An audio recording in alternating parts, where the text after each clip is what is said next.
Thank you and welcome again to our channel katika huu mtandao wetu, mahali ambapo huwa tunakutana, tunaongea, tunatiana moyo na tunajaribu kuonyesha kila mmoja na mwingine ya kwamba everyone is important and everyone is able to do something amazing and something to help either the world, either the customers or people who are near you. So huyu ni Sam K. Washiri. Ningekuomba hata kabla tujaingia katika mazungumzo yetu, just go there down, subscribe. Unajua kuna hicho kidundi chekundu, subscribe, touch it. It costs nothing. I normally tell you always it costs you nothing. I will give you what I have and then you support me by subscribing to my channel.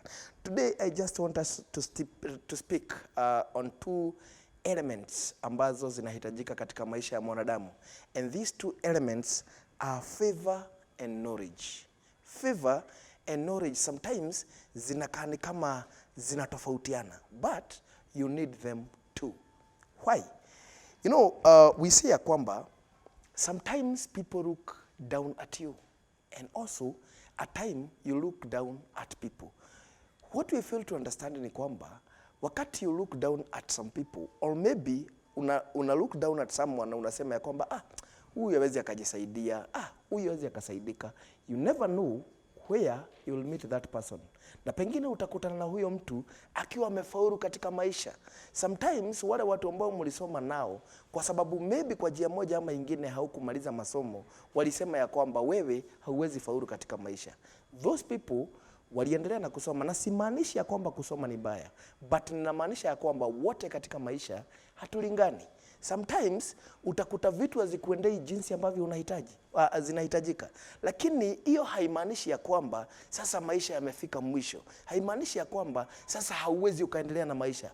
Kile ambacho kinahitajika ni uwe na ile jambo ndani yako ya kwamba there is something in me that is different from all people.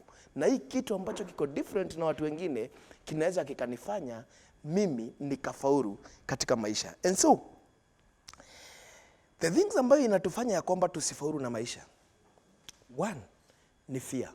And wakati mwingi tumeongelea fear sana. Na today ninataka tuingie into deep kuelewa why fear inafanya watu wengi wakose kufaulu katika maisha. You know, fear is a weapon that is used by the enemy to dominate you, to overcome you so that you don't succeed in life. That's what we call fear. And we say ya kwamba fear dominates us because we lack the trust. Do you know what? God give us this weapon called trust to overcome fear. Wakati mtu ako na kisu na anakutishia maisha, ukimtolea bunduki utakuwa umemuogopesha. Why? Kisu mtu atakudunga nacho tu wakati yako karibu na wewe. What about bunduki? Bunduki or gun unaweza ukapiga mtu hata akiwa kilomita 1.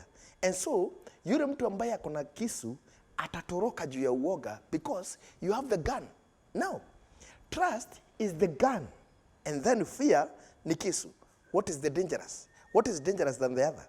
Ni kitu gani ambacho ni hatari kuliko kile kingine? If you ask me, bunduki ni kali kuliko kisu. Nimetumia mfano ili niweze kuleta my point home. Now, what is trust? A good example we can use is, for instance, a child in the hand of the father. Just imagine mtoto akiwa katika mikono ya baba yake. That child is being thrown away on the air and the child is laughing, coming down. What that child lack to understand ni kwamba he trusts, or maybe she trusts in the father, but there is also danger akianguka. But just imagine, because of the trust, the doubt and the fear of falling down, huyo mtoto hana. Huyo mtoto ana trust baba yake kiasi ya kwamba anajua ameenda hewani na atarudi kwa mikono yake. And that's why the child is laughing. Now, what about our dad, the father, our God? At time, we don't trust more to our dad, our father, because of fear and doubt. Wakati mwingine tunafikiria ya kwamba, nina trust in the Lord. But what will happen next? That what will happen, or maybe what we call a phrase, what if? That what if create the doubt and fear that at time makes you not trust in the Lord. You know, inakufanya unahepa and you start to dig your own cisterns. Like what Jeremiah says in the book of Jeremiah chapter 2 and verse number 13. Ya kwamba you have left me the fountain water of life.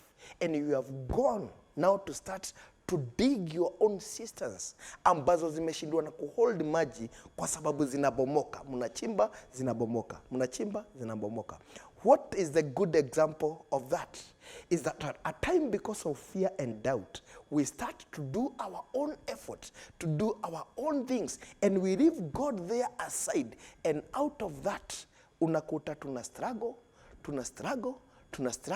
and we don't succeed in the life. Now, in my opinion, trust is a weapon we are given to overcome fear. Fear creates doubt, and doubt makes us start to dig our own cisterns. Hiyo nimesema. When you trust in the Lord, two things happen. One, you are given favor. Two things happen when you trust the Lord. One, you are given favor. Now, favor opens the door for you to access everywhere you need to be. Now, just imagine ya kwamba unapomwamini Mungu unapewa kibali. What is favor? Favor is an element that opens the doors for you. Wherever you go, whatever you do, if you have the favor, all doors shall be open. Second, you are given knowledge. Knowledge makes you become unique. You become different. You become someone who is unique and different from others. You know, unakuwa kando na watu wengine kwa sababu wewe una kitu ambacho ni speciali. Now, knowledge makes you become unique. Those two elements will make you succeed in life. Hizo vitu mbili ndizo vitu unahitaji. First, you trust the Lord. When you trust the Lord and you accept him, he gives you these two things, favor and knowledge. Favor opens the door for you. When the doors are open and you have the knowledge, then you become unique. And so mahali popote utakapoenda, katika tu kukubalika na ile maarifa ambayo uko nayo, inakufanya una stand out, unakuwa tofauti na watu wengine wote. Now, knowledge comes from above, but you can still acquire knowledge by seeking for it, even though it is costly. That's what the proverb says. Ya kwamba, wisdom is given, but seek knowledge and understanding, even though they are costly. Why are they costly? When you seek knowledge, first, it costs you knowledge. It costs your resources, finances, everything you have. Kwa sababu unapoitafuta, unahitaji pia kuwa na pesa. Utalipa. Utafanya nini? Utahitaji kuwa na maybe bundles for you to access internet, to do research and to study for you to have the knowledge. But at the end, utavuna matunda yake. Now, seeking knowledge will be maybe by studying, doing research of those things you are passionate about.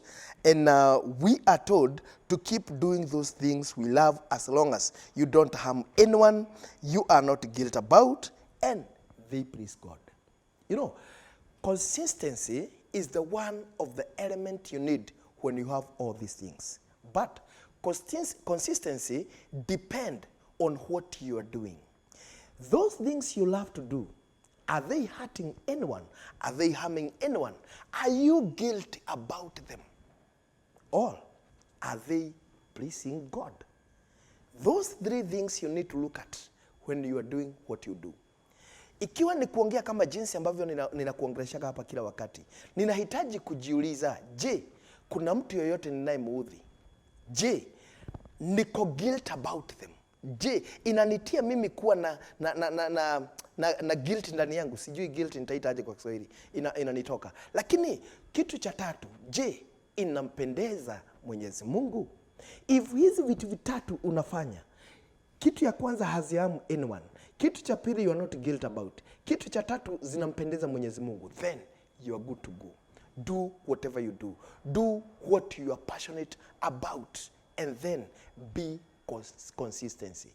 Wakati unapofanya chochote kile unachokifanya, ukiwa consistent, then matunda yake utayapata katika siku zinazokuja. What I say and what I can encourage you, do not become weary. Be consistency in what you do. You see, the reason the company like Safaricom are successful, it is because of their consistency. They are consistent on what they do, on giving customer services. They are consistent in that. Juzi wametangaza faida yao and it was more than 37 billion in the year of COVID-19. Watu wengi wamekuwa wakilalamika ya kwamba sijui biashara ziko chini, sijui hakuna pesa. Just imagine, Safaricom wametangaza faida ya mwaka moja ya 37 billion. Why? Because they are consistency in giving customer service. Sijui kama umeshika kitu. Kama hujashika, shida yako. Be consistent in what you do. Do not become weary. Do not become tired. Be consistent. And then, trust in the Lord. He will give you favor and He will give you knowledge. Out of that, utafaulu katika maisha. And usichoke. Asante. Asante tena. Huyu ni Sam K. Washiri. Nimeshukuru sana kwa sababu ya muda wako. Baki salama. Tukutane wakati mwingine. Thank you.